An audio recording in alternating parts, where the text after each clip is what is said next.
cold morning settles over Long Island as a young woman drives up to a mansion that looks too perfect to be real. Millie arrives for a housekeeping interview and meets Nina, the woman who runs the house. Nina reads through her resume and pauses at the college degree. She seems surprised that someone with those qualifications would want live-in domestic work. The job is simple: clean the house, cook the meals, help with the child, and live on the property. Millie agrees without hesitation. Nina walks her through the house room by room, showing off polished floors and expensive furniture, like proof of a life that never gets messy. Halfway through the tour, Nina lowers her voice. She's pregnant. The news isn't meant for the rest of the house yet. Millie nods and keeps her face calm, tucking the secret away. The tour ends at the front door with a polite goodbye. Nina says she's still interviewing other people. Still, she puts some cash in Millie's hand for gas and tells her she has a good feeling about this. Millie drives away already, knowing she won't hear back once they run a background check, because the person on that resume doesn't exist. The glasses on her face are fake. The details on paper are lies. Her real life is a car seat pushed back as far as it goes, a jacket folded into a pillow, and quick washes in gas station bathrooms when no one's watching. One morning, flashing lights fill the windshield. A police officer finds her asleep behind the wheel. Millie explains quickly. She pulled over after caring for her elderly mother and just needed a short rest. It's practiced, calm, believable enough to end the conversation. Right then, her phone rings. It's Nina. She got the job. Millie returns to the estate immediately. At the gate, a man in work clothes lets her through. Enzo, the groundskeeper. Inside, the house doesn't match the polished version from the tour. The front door stands open. Rooms are scattered with items like someone tore through the place in a rush. Nina hurries over with warmth that feels almost too eager, hugging Millie before she can even put down her bags. When Nina notices Millie only brought 2 small bags, Millie says the rest are in storage. Nina disappears into her office with a problem to solve. She needs to write a speech for the Parent-Teacher Association and wants quiet to focus. Millie is told to start cleaning. By evening, the mess is gone. Counters shine, floors are clear, the house returns to the kind of perfection money expects. Then the family comes home. Andrew arrives with their daughter, Cece, and Nina brings everyone together for introductions. Andrew's face shows confusion. He wasn't told about this. Still, he keeps his voice polite and welcomes Millie as if everything is normal. Later, Millie climbs the narrow stairs to her room in the attic. It looks like a space that was never meant for a person, just storage that got turned into a bedroom. The door has no key. The small window doesn't open. When Nina brings her food, Millie asks if the window can be fixed and if she can have a key for the deadbolt. Nina promises to talk to the handyman. She explains the attic used to be Andrew's file storage. Before she leaves, Nina hands Millie a brand new phone with credit card information for groceries, like the house is buying her trust before she's even earned it. The next morning, Millie grabs the door handle and finds it stuck. She pulls harder until it finally opens, the wood fighting back like it remembers what it used to be. A scream breaks the silence downstairs. Millie rushes toward it and finds Nina in the kitchen, throwing things across the room, tearing through drawers, demanding to know where her speech notes are. Andrew steps into the room. Nina turns on Millie immediately, accusing her of throwing the notes away. The anger collapses into something more fragile. Andrew moves closer, wraps his arms around Nina, and steadies her with the calm of someone who's done this many times before. He tells her to take a shower and spend the day rewriting the speech. Nina's eyes stay sharp when they turn back to Millie. She tells her to be more careful. She ruined her day. Millie swallows her words and apologizes, choosing silence over conflict. When Nina finally leaves, Andrew turns to Millie with a tired expression and a quiet apology. He says Nina has been acting strange lately. Outside the window, Enzo stands in the yard, still as stone, watching. When Millie takes the trash out, he finally speaks. He asks why she's here. Millie says she got the job. Enzo looks like he wants to say more, but Nina's presence shifts behind the glass. He cuts himself off and returns to his work, leaving Millie with the feeling that even small conversations are being monitored. Inside, Millie works through the bathrooms.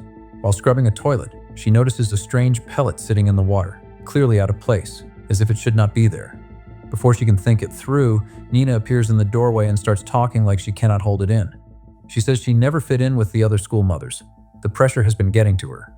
Millie keeps her voice even and suggests it could be pregnancy hormones. Nina's face hardens at the word. She sends Millie away to make dinner, sharp and offended, like the truth was an insult. At the dinner table, Cece stares at Millie like she doesn't belong there, like she's trash. She tells Millie to rewash her glass and speaks to her with open disrespect. Andrew tries to soften the moment. He invites Millie to sit and eat with them. Millie declines and retreats upstairs, choosing distance over attention. Alone in her attic room, Millie scrolls through the family's social media. The images are polished, curated, and expensive. She lingers on Andrew longer than she should. A dangerous curiosity starts to build, the kind that grows in silence. That night, Andrew appears at her door with a cupcake, gentle and familiar in a way he has never been. Millie lets him in without thinking, like she has been waiting for him to come. He steps closer and she does not back away. His hand rises to her face, slow and certain, and then his mouth finds hers. The kiss feels warm, convincing, and dangerously easy. Millie jolts awake, breathing hard in the dark, shaken by what her own mind just created.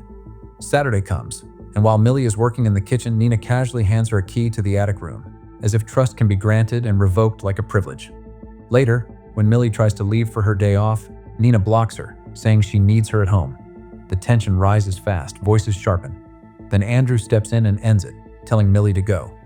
Millie drives straight to the Department of Social Services for a mandatory check-in. A counselor is waiting, and the real reason she needs this job becomes clear. Millie is on parole after serving time, and these meetings are part of her release. She gives her updated contact information and hands over the notes she has been keeping, a written record of her days. The counselor's warning is simple and cold. Keep the job, stay stable, follow the rules. If she loses it, she goes back to prison to serve the 5 years still left on her sentence. As Millie leaves, Nina calls and orders her to pick up Cece from ballet class, then hangs up before giving the address. Millie scrambles, searching online, piecing together the location from fragments, and reaches the school just in time. There, another mother tells her Cece was supposed to spend the night at a friend's house. Millie explains that Nina sent her. The woman calls Nina to confirm, and Nina calmly claims this was already arranged, placing the mistake on Millie like it is obvious. Back at the house, Millie finds Nina already sitting with a woman she has never seen before.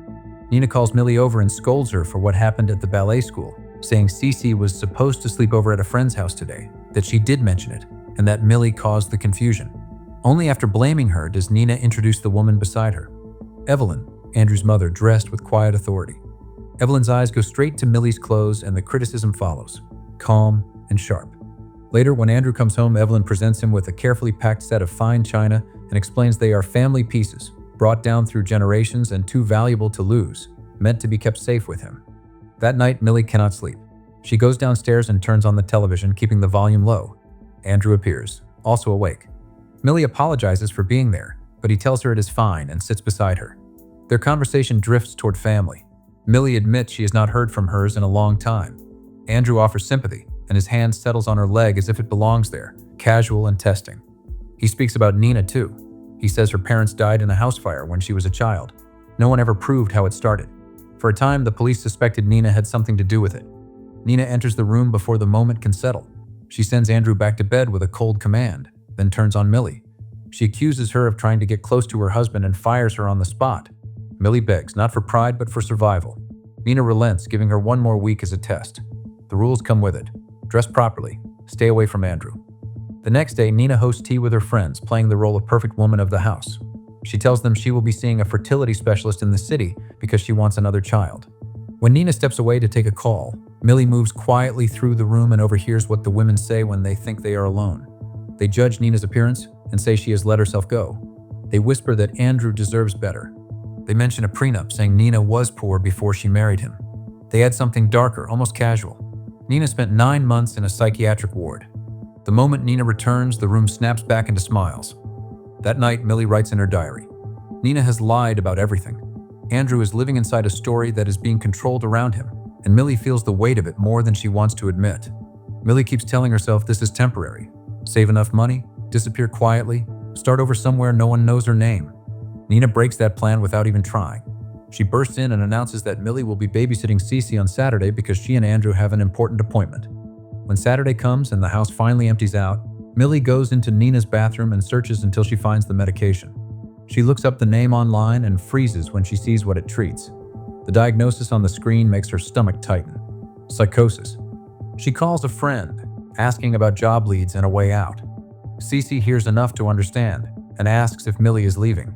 Millie denies it immediately, soft and quick, refusing to let the child feel abandoned. Later, Cece plays with her dollhouse and Millie notices something missing, something small she cares about more than she wants to admit. She finds it among Cece's things and scolds her. Millie warns Cece to stay out of the attic. Cece barely looks up and tells Millie she should follow that rule too. A door slams somewhere down the hall. Voices rise. The sound of an argument spills through the house. Nina appears in the corridor with tears on her face, moving past Millie like she is not there. Andrew follows, tense and shaken, and asks Millie to speak with him privately. He explains that the pregnancy was not real. They have been trying for years, but nothing has happened. Cece is Nina's daughter from a previous relationship, and the hope of another child has turned the house into a pressure chamber. That night, the fighting returns, louder, uglier. Millie wakes to crashing and shouting below. She goes to the bedroom door and knocks. Nina opens it, holding a shard of mirror glass stained with blood. Millie calls out to Andrew. Nina laughs at her fear, like she enjoys being seen this way. Andrew takes the shard from Nina and closes the door in Millie's face, sealing the chaos back inside. In the morning, Nina acts like nothing happened. She apologizes for lying about the pregnancy and says she wants to start over. Then she gives Millie some of her old clothes, telling her what to wear, like the house can be put back in order. After that, Nina asks Millie to book tickets for a musical and reserve a table at a restaurant, planning a perfect night out to calm Andrew down and win back his mood. Cece will be sleeping over at a friend's house, so Millie is told she will finally have the day off. At ballet, Millie hears more than she wants to. Another nanny mentions that Nina was once hospitalized after a serious incident involving Cece, followed by dangerous behavior that scared everyone. The words stick to Millie's skin. Back home, she corners Enzo and asks what he knows. Enzo tells her she should not be here. Nina appears before he can say more and orders Millie away from him. Then Nina asks about an envelope, the tickets, the reservation. Millie reminds her she requested them. Nina denies it completely and says that on Saturday she and Cece are going to Washington, D.C. The purchases cannot be refunded, so Nina says she will deduct the cost from Millie's pay. Millie pushes back, and the argument heats up until Andrew steps in. He tells Millie she will not be paying for anything and says he will handle it with the credit card company. Saturday arrives again. Andrew catches Millie stepping out of the bathroom in only a towel before she can retreat, and the moment lingers too long to ignore. Later, he apologizes and admits he could not cancel the plans. He tells her to use the tickets, asking if she has someone to go with. Millie says she has no one. Andrew hesitates, then says what they're both thinking. They could go together. Millie does not refuse. That evening, Millie wears one of Nina's dresses. Outside the house, the air feels different. At the theater, Andrew treats her like an equal, like a person. Dinner follows, the reservation used exactly as planned, the night unfolding like a life Millie was never supposed to touch. Andrew admits his marriage has been falling apart. He asks her to dance. Millie lets herself relax, and for a few hours the house feels far away. By the time they reach the hotel, part of her is already imagining he will keep her close, like the night is still theirs. They decide to stay at a hotel because they have been drinking and should not drive. Andrew books separate rooms. Millie masks it, but the choice lands like a quiet rejection, the warmth from dinner thinning into distance. Millie checks her phone and finds messages from Nina stacked like threats, including one firing her. Panic hits fast. Millie goes to Andrew for help, and he assures her she will not lose the job. Then, the boundary breaks. A kiss turns into something neither of them stops. By morning, they agree it will never happen again and Nina will never know. The lie lasts only until they get home. Andrew kisses Millie again, and they cross the line a second time, reckless and hungry, like they are trying to erase the fear with closeness. Nina returns while Millie is waiting with lunch already made. Nina apologizes for her messages like they were just a bad mood. Then she drops something colder. She mentions Millie's prison time, the 10 years, saying it casually, like she is discussing the weather. Andrew goes still. He does not speak, but the shift is visible. Nina sends Millie out for groceries, but tells her to use the family car because Millie's old vehicle is embarrassing them. At the store, another woman, one of Nina's circle from the school parents, mentions that most nannies refuse employer phones because they can be tracked. It's a way to control them. Millie finally understands the shape of it. Nina has been watching. Nina knows. Outside, as Millie loads groceries into the car, police surround her. The car has been reported stolen. They arrest her on the spot. The old world closes in fast. Metal and uniforms and certainty. Andrew arrives in time to clear it up and the police back off, but the damage has already been done. On the drive home, Millie apologizes for hiding her past. Andrew says it does not matter to him. At the house, Nina stops pretending. She confirms she knows about the affair. She threatens to tell the police Millie stole her dresses. Andrew finally snaps. He shouts at Nina to get out of his house. Nina answers with a slap and a stream of insults, then storms out and drives away. She stops down the street, screaming and crying inside her car like the world is collapsing around her. Back inside, Andrew presses ice to Millie's cheek and tells her she can be the new woman of the house. For days, he keeps Millie close, filling the space Nina left, treating Millie's presence like a replacement that fixes everything. One morning, Millie makes breakfast and uses Andrew's mother's china set, the kind that only comes out for special days. A sound outside startles her. Enzo is standing in the yard staring through the window. Millie flinches and the plate slips from her hands and shatters across the floor. Andrew rushes in at the noise. Millie tells him Enzo was watching her again. Andrew storms outside and fires Enzo on the spot. Andrew tells her to bag the broken pieces, saying he knows someone who can restore them. Later that evening, Andrew notices the bag with the broken pieces and sees the fragments are still dirty. He scolds Millie for not rinsing them first. Millie says she did not wash them because the sharp edges could cut her hands. After that, Andrew takes Millie up to the attic. Drinks, closeness, the kind of escape that always ends the same way. When Millie wakes, the room is empty. The silence feels wrong. Andrew is gone. The attic looks different now, like someone cleaned it out overnight. The bedding is missing, the pillow is gone, and even the small things she left there, books, personal items, are no longer there. She goes to the attic door, tries the handle, and realizes it is locked from the outside. In the corridor, Andrew's voice comes through the wood, calm and final. She is not allowed to leave yet. Back in the car, Nina's tears begin to fade. The panic slips away and a smile breaks through.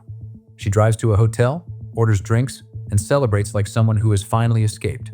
In the room, she burns a photo of Andrew and starts writing a letter to Cece because she needs her daughter to know the truth in her own words. Nina writes that she did not cause the fire that killed her parents, but losing them broke something in her early. Foster homes followed, then a scholarship, law school, a relationship that left her alone with a child and no support. Cece became her whole life. Then she met Andrew.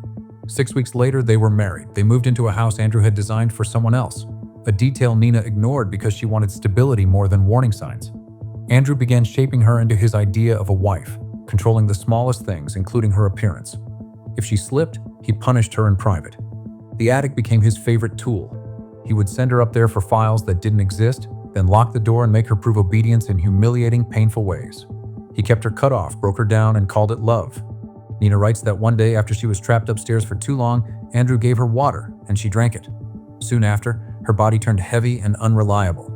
When she came back to herself, Cece was in danger, and Nina's attempts to protect her were twisted into something else when the authorities arrived. Andrew played the perfect husband and father in public while Nina was taken away. In the hospital, she tried to tell the truth, but Andrew had already erased the evidence. Without proof, her story sounded like illness. Eventually, she said what they needed to hear just to survive and get back to her child. After that, Nina returned home and performed the role he demanded. Years passed under the same quiet terror. Andrew wanted a baby that was his, but Nina prevented it in secret and made sure the world believed she could not give him one. Any mistake, even a small one, could still end with the attic door locking behind her. Nina writes that Enzo was the only person who believed her. He tried to help more than once, telling her to pack a bag, take Cece, and leave before Andrew noticed. If Andrew caught them, Nina paid for it. Enzo kept begging her anyway, saying he had already lost his sister to a man like Andrew and he would not watch it happen again. He promised he would handle Andrew if Nina just got Cece out. Nina refused. She had her own plan. She decided the only way out was to make Andrew focus on someone else, a housemaid he could fixate on. She chose Millie on purpose. Blonde, desperate, easy to trap. Then Nina learned Millie's real past, and the plan shifted into something colder. She stopped improvising and started preparing. Late afternoon light fades over the estate as Nina moves fast and focused. She picks Cece up from school with a single goal now, getting her out. Cece keeps saying they should bring Millie too, and Nina doesn't answer the way a mother usually would. Up in the attic, Millie is trapped behind the locked door. Andrew's voice comes through the wood, calm and controlled, like he is giving instructions for a chore. A shard from the broken china scrapes across the floor as he pushes it under the door, followed by an order meant to humiliate and break her. Millie refuses. She pounds on the door until her hands sting, but the house stays quiet, built to swallow noise. With nothing else to hold on to, her mind drifts back to high school, a room she walked into at the wrong time, a classmate hurting her roommate. Millie grabbed the first heavy object she could and struck until it stopped. The boy's family had power. The story was rewritten. What should have been self-defense became a murder charge, and the years that followed swallowed her whole. In the attic, she searches for anything that can help. She finds the cheese knife Nina hid as part of her plan and realizes there is no clean way out. The night stretches on. Andrew doesn't come when she calls. He leaves her there to sit with fear, to feel the walls close in.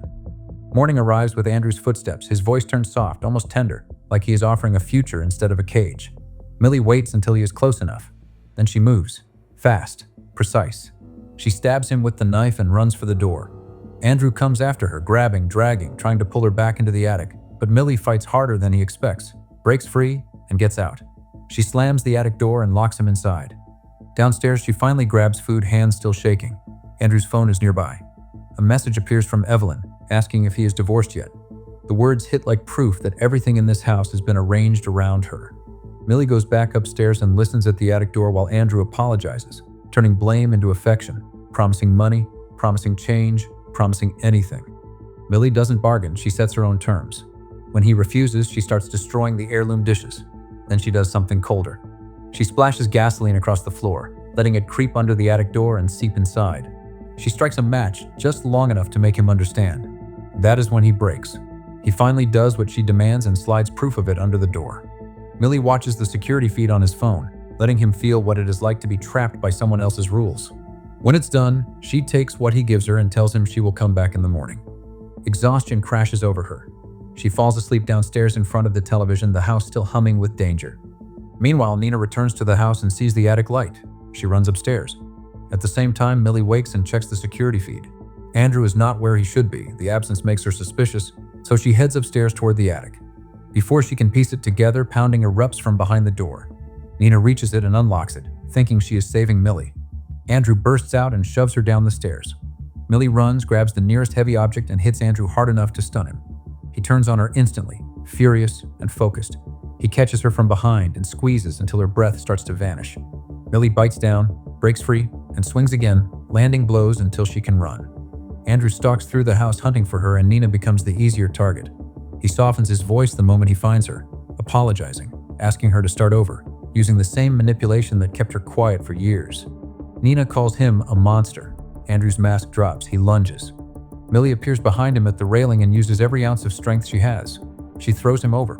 Andrew tumbles down, striking the structure on the way, and lands in the lobby below, already gone. For a second, the house is still.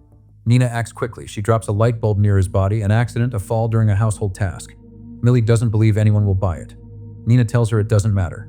She needs to leave, now. Millie drops the tooth she took and disappears into the night, as Nina calls Enzo to clean what can be cleaned. When police arrive, Nina becomes the grieving widow, face composed, voice fragile. An officer points out the wound on Andrew's neck, something a fall cannot explain away. Then the officer reveals something personal. Andrew's former fiancée was her sister, and she never recovered after he destroyed her. The officer looks at Andrew's body, looks at Nina, and chooses revenge over procedure. She signs off on the accident. At the funeral, Evelyn asks about his missing tooth and judges how Nina dressed Cece. Then, Millie appears. Nina pulls her close without hesitation, like someone acknowledging what they survived together.